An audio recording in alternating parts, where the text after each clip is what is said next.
Today, family, we'll be going through Philippians chapter 1, verses 12 to 14. Just a few verses today. So that's Philippians foi pus fulua iles fulfa. So it's a bit of a shorter one than usual. I know my other couple ones have been a bit long. But just trying to take our time through the Bible, because praise the Lord, it's not going anywhere. It says that His word is eternal. That when the flower fades and the grass withers, that the Lord's word still stands. And so we'll be going through these 3 verses today, just learning from Paul and his example as he speaks to the Philippian church continually, and as he's exhorting them and encouraging them in a wonderful way. And so if I could have my Samoan readers read Philippians foi pus fulua iles fulfa. Leau soe ia. Leau soe. O te mana ia roe o tau. O mea o iasa. O iuina tuku ati ai tala le. O lea o wha ia i lo ua tanga. O na ke viso. I le whara lima o le au o le leo atoa maisi mea uma. O le tō telefonu le au so o i le li. O lo na tuafa atu tua. O na o lo unoa no tanga. Wāti ai o na lato whamano. I tautala i le upu. Mani le mata. In the King James Version it reads, "But I would ye should understand, brethren, that the things which happened unto me have fallen out rather unto the furtherance of the gospel, so that my bonds in Christ are manifest in all the palace and in all other places. And many of the brethren in the Lord, waxing confident by my bonds, are much more bold to speak the word without fear." Praise the Lord for the reading of His word. So just a quick recap, because it's been a while since I was last on, is that we've learned of the Philippian church's humble beginning. At the beginning we talked about how in Acts 16 is where Paul and the team first go to Philippi and kind of begin and establish the church there. And it begins with Lydia, the seller of purple dye, and the unnamed Philippian jailer. Both of them loved upon Paul and the team, and they even hosted them in their own house, and they shared bread together and broke bread together. And we see that in verse 1 that the church has grown, that they need bishops and deacons there. And so it went from 2 families, we don't know how big those families are, but 2 families to quite a solid church that requires deacons and bishops. And so there's growth there, praise the Lord. And then we go in verses 3 to 6, he discusses his love for the brethren. The Philippian church have been very loving to Paul, and they've given him monetary gifts a couple of times. And he talks about, we talked about Epaphras as well, a wonderful brother in Christ that has been so wonderful to Paul and is with him during this writing, and is the one that delivers the letter of Philippians to the Philippian church. And he's emphatic of his appreciation of the Philippian church. And he says that he'll keep them in his prayer, and that he joys whenever he thinks about them. And then last time we went over verses 7 to 11, where Paul talks about how they've defended the gospel, and he's seen and heard of the work that they've done in the Lord. And so their witness in the Lord, their defense in the Lord that he has experienced, he's heard of their good works for the Lord, and that it's glorified the Lord. And he's been encouraged by what they've been able to do, the defense for the gospel, the greatest news that has ever existed. And so in this next section of verses 12 to 20, which is going to be 12 to 14 today, but in 12 to 20, Paul talks about the preaching of the gospel by people. But today we'll just cover those 3 verses 12 to 14. And so we'll dive in now. So verse 12, he says, "But I would ye should understand, brethren, that the things which happened unto me have fallen out rather unto the furtherance of the gospel." And so he begins with, "But I would ye should understand," because in the previous verse he was discussing the bonds and the defense for the gospel. remember that Paul, during this time, during writing this letter, he is in jail. He is under house arrest from the Romans. And so, he's not getting his usual kind of fellowship that he wishes he was getting. He's not able to go on missions like I'm sure he would have wanted to. He's not able to be out there with the brethren like we are able to right now. He wasn't able to gather because of his imprisonment. And so he's saying, because of the bonds that he talks about in verse 7 that he has experienced, and how he's in jail and not able to gather, but because of that defense of the gospel, that even though these bad things are happening to him, and he's experienced many bad things, and we hear in accounts, I think in Corinthians, where it states all the bad things that he's experienced, and this is just one of them, of being in prison, but that despite all this happening to him, he wants the Philippian church to know something. And we see that in the second half of verse 12, and that he says he wants them to know that the things which happened unto me have fallen out rather unto the furtherance of the gospel. Meaning that despite the persecution that he's experiencing, the things which happened unto me, or which happened to him, has helped further the gospel. It's helped increase the spreading of the gospel. That despite the wiles of the enemy, the attacks of Satan, and trying to probably, shake his faith and make him doubt and make him feel uncertain and lost without God, despite all that, God has still prevailed through those hard times and has still worked through those hard times.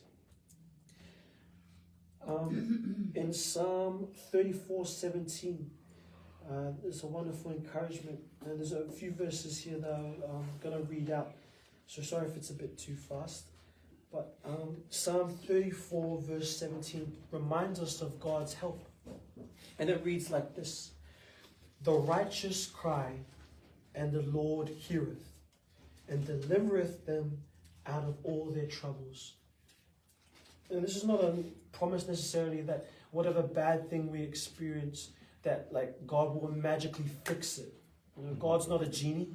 He's not some sort of shopping list that we can take to him I need this, I need this, I need this, I need this. But if that we continue to cry unto him, he will hear our call, and he will answer it according to what he wills.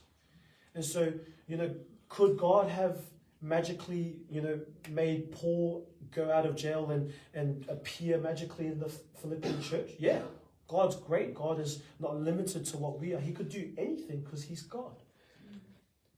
But it's for us to help build our faith in him, to help us go through these hard times and recognize to cast our eyes on the rock that is higher than us. In Psalm 61 it says. And so despite our hard times, the Lord is still there, still working. He is still God. He's still the same yesterday, today, and forevermore. He is an eternal God. And in Romans 8:18, it's a reminder of our sufferings in God, in Christ, or for Christ as well.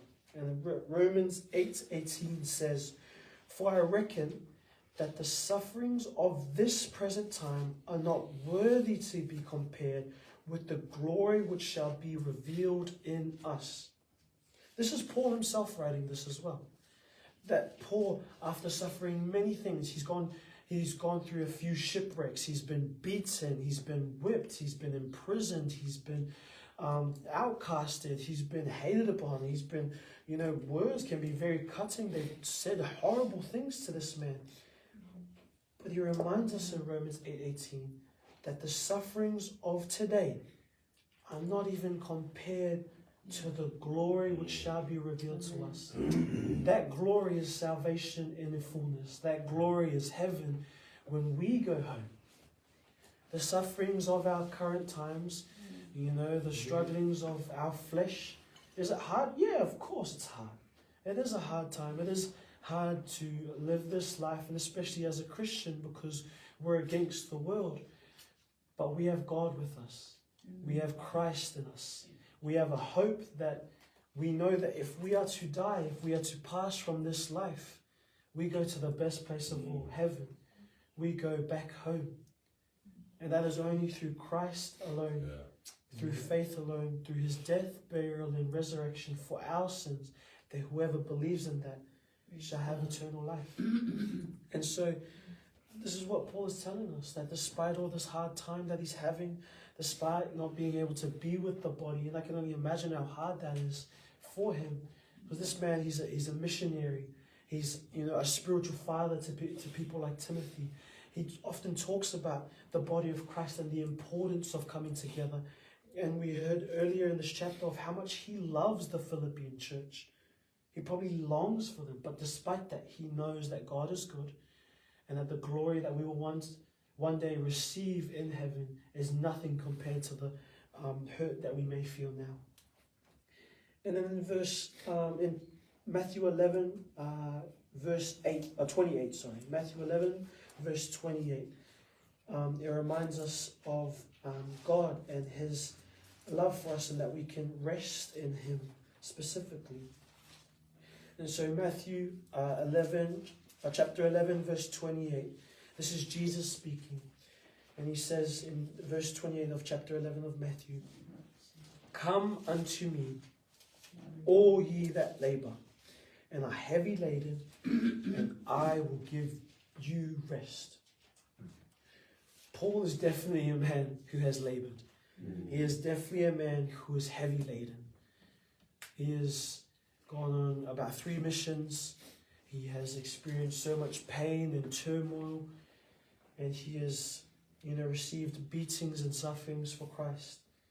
But Christ assures us that despite our hardship, that we can find rest in him. We can find rest and peace in his word, the promises that he has given to us, that, tomorrow may not be guaranteed, but our hope is in Christ, our trust is in him.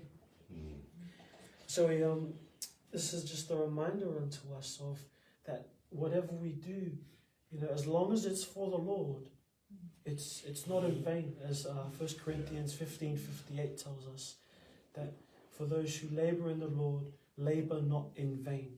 And this is exactly what Paul is showing here, that his labor in the Lord, his love for God, his desire to preach the gospel, to share the gospel, to let people know how to not go to hell, how to be saved, it has bore fruit in the people, in the church. And so we move on to verse 13, and he says, "So that my bonds in Christ are manifest in all the palace and in all other places." Here in verse 13 of chapter 1 and here in Philippians, Paul declares that his bonds are for Christ.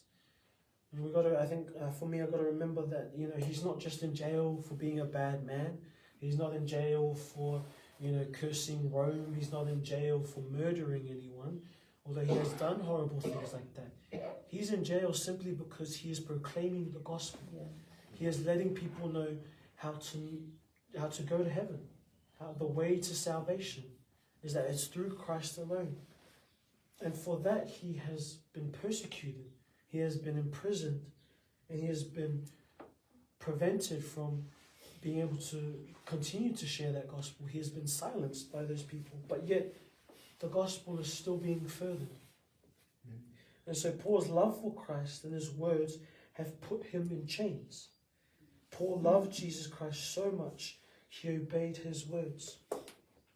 In John 14, verse 23, Jesus speaks unto the people, and he declares unto him about, "If you love me." And Jesus answered and said unto him, "If a man love me, he will keep my words, and my Father will love him, and we will come unto him and make our abode with him." So if a man love me, he will keep my words. That's what Jesus says. If we love Christ, we want to be able to acknowledge him as our head, as our Lord and our Savior, acknowledge him as God the Son, and we want to acknowledge God the Father and God the Holy Spirit. And if we love God, we want to be able to show that love to him. Not that works save us, we know this. Works do not save us, but works are an evidence of our salvation. And so if we love Christ, if we say we love Christ. We want to show that we love Christ. And so we want to obey his words because he has done so much for us. And there's only very little we can do for him. But he's still pleased with that stuff. And so Jesus Christ tells us, many things throughout life we're trying to figure out, what is our purpose? What is my calling? What do I need to do? That's something I struggle with at times. But I'm often reminded by fellow brethren that the one calling that I can always remember is to share the gospel. In Mark 16 verse 15, Jesus says unto the people, go out into all the creation, or go out into all the world and preach the gospel unto every creature. That is our role as Christians. That is our role as believers. That is our role as those who proclaim to be followers of Christ. Is that no matter what you do, always remember to keep the gospel focused and to keep the gospel as central as we can in all the work that we do. And that is so important, is that the Great Commission, which is often preached here at church, praise the Lord, and is encouraged of us to do, is to preach the gospel unto the people. And we know that Paul is unashamed of the gospel. In Romans 1:16, he talks about that. And he declares unto the people of his boldness for Christ. And in Romans 1:16, he says, for I am not ashamed of the gospel of Christ, for it is the power of God unto salvation to everyone that believeth, to the Jew first, and also to the Greek. This gospel of Christ, this great news, is the power unto salvation from God. And this is why Paul is in jail. This is why he suffers. And for this, we will suffer too. We will be hated by the world, as Jesus says in John 15, verse 18. He lets believers know from the get-go, your life's not going to be sunshine and rainbows. You're not going to be living in mansions. He never guarantees that. He never guarantees prosperity monetary wise. He never promises Lamborghinis and thousands of dollars and all of that. He says in John 15 verse 18, if the world hates you, know that it hated me before it hated you. We are to be hated by the world, but not because we're good people, but it's because they hate Christ, the only good one, the good one within us. Praise the Lord. And so we will suffer for our faith, but it's something worth suffering for. The greatest cause, Jesus Christ. So we know that this gospel is good news, the best news, and to suffer for Christ is a privilege and an honor because he suffered for us first. And in 1 Peter 2 verse 21, he talks about this. It talks about the sufferings of Christ and what he did for us, but also what we can do for him. And it says in 1 Peter 2 verse 21, for even hereunto were ye called, because Christ also suffered for us, leaving us an example that ye should follow his steps. We should suffer for Christ. He doesn't want us to suffer, but if we are following the path and the words that Christ wants us to do, it is natural that the world will hate us because they hate God. They hate the truth that you are a sinner, I am a sinner, we are all sinners that are deserving of hell. That's not nice to hear. It's not a nice thing to hear that I deserve hell. But it's the truth. It is true that I deserve hell. I am a sinful man. I do not deserve the love of God. I do not deserve salvation. I do not deserve heaven. I do not deserve a relationship with God. But he has loved us so much that he gave it to us anyway. That is grace. Something that is given to someone even though they don't deserve it. And so because Christ has given us something I don't deserve, I want to be able to live for him. Christ died for us so that we may live for him. And so if we naturally follow the footsteps of Christ, if we follow his word, if we continue to live in Christ and we continue to abide in his word, the world will naturally hate us because they hate the truth, that they are sinners, that bad news. But we always rejoice that we have the good news. But we also got to remember that we got to continue to preach that good news. Let people know yeah, this is hell, and you're going there if you don't follow Christ. But that is the good news, that Christ has come to say, there is a way, there is another pathway, there is another destination that you can find, but it's up to you. It's free will. God will not force you to love him, but if you choose not to love him, he won't let you into his house. You wouldn't let a stranger into your house, and neither would God. If he does not know you, why would he let you into the kingdom of heaven? And so this is because of Paul's boldness in Christ, everyone knows he's been jailed for his faith in Christ. And then we go on to verse 14 as we begin to wrap up. And so it reads like this, verse 14. And many of the brethren in the Lord, waxing confident by my bonds, are much more bold to speak the word without fear. In addition, Paul's sufferings has not just furthered the gospel, has not just helped the gospel to be heard and to be known more by other people. His sufferings for Christ has encouraged others to preach the gospel. And it's pretty amazing that, once again, even in the hard times, God can use those things. God can use our sufferings in this world to further his cause, the greatest cause of all. In 1 Thessalonians chapter 5, verse 11, it lets us know of how we should continue to support the brethren. In 1 Thessalonians 5:11, it says, wherefore comfort yourselves together and edify one another, even as also ye do. Edify is to build one another up. And so Paul's example has built up other brethren to the point where they can share the gospel. And many of us know here that sharing the gospel is a scary thing. It is very scary to try and wrestle that with people, to try and tell someone, hey, you are a sinner just like me, and we both deserve hell, but Christ is good and has provided a way. It's a scary thing, and I'm sure it's a scary thing that our markets team often experience as well. I know for a fact when I've gone out, I need to hype myself up before I start talking to people, before I start giving out tracts. It's not an easy thing, sorry. But Paul's example has encouraged others, and it tells us here in 1 Thessalonians 5:11 to build one another up. And we don't build each other up because you want to blow each other's people's heads up, like feed the ego. I mean, Daniel's is already too big, but we want to be able to build them up so that they can do the work of Christ, so that we can work together and fellowship together and build the kingdom of Christ for his glory and his glory alone. And so, as Paul has encouraged others, he encourages us to encourage others as well. We want to build each other up because we're in this together. It's not Christian against Christian. We're the only family that we have here on earth. We are bonded by that spiritual blessing of salvation and the receiving of the Holy Spirit. And so we have to have each other's backs because we are known as the body of Christ. We are one.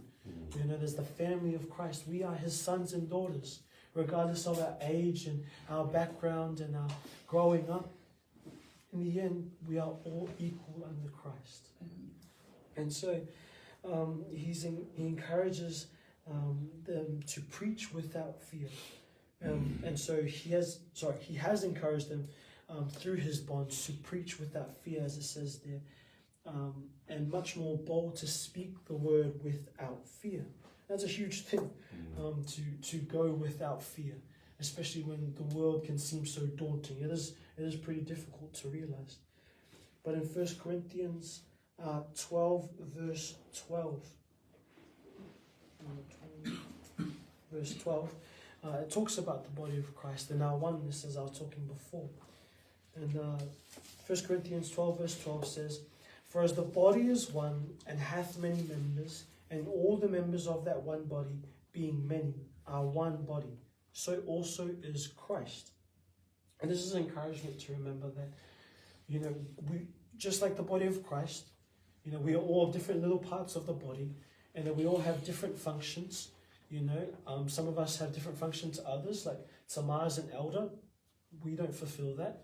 You know, some people play the piano beautifully, like Christian. I can't do that for sure. You know, some people serve wonderfully and host us like Auntie Al does. You know, some of us go out into the markets and share the gospel. Some of us stay here and pray for them. You know, we have different parts and different functions in the body of Christ, and that's okay. That's how God has designed it. But we are all to remember our one goal as the body, and remember that Christ is our head as that body, and his mind is what the body does. You know, just like the brain controls the body, so does Christ help tell us what to do as the body of Christ. And the main goal, most of all, is the Great Commission. Is that although we have different roles to play, the one we all share as the body of Christ is what Christ tells us in Matthew 28 verses 19 and 20. To go out into the world and make disciples, they make disciples, and so on. That is our goal as the body of Christ. And that, I think there's also encouragement to remember our brothers and sisters in Christ that are also being persecuted. We've got this wonderful flag here that shows us of our persecuted brethren all around the world. They don't always have the opportunity that we do to share the gospel. They don't have this opportunity sometimes to even gather in a wonderful, beautiful house like this. Sometimes they don't even have the space. Sometimes they don't even have the opportunity to have Bibles. And so as we think of Paul and his chains and his struggles to live out his faith for Christ because he's blocked in by the world, let us remember also our brethren in Christ that are in a similar, if not the same position that Paul is in. So I just want to begin to wrap us up and say that I hope that our lives, like Paul's, reflect Christ and further the gospel, even through persecution and suffering. Let Christ be glorified in all that we do. And may the gospel be preached and encourage others to preach as well. And I just want to finish this off with one verse as an encouragement for us all. And that is found in Matthew 5, verse 16.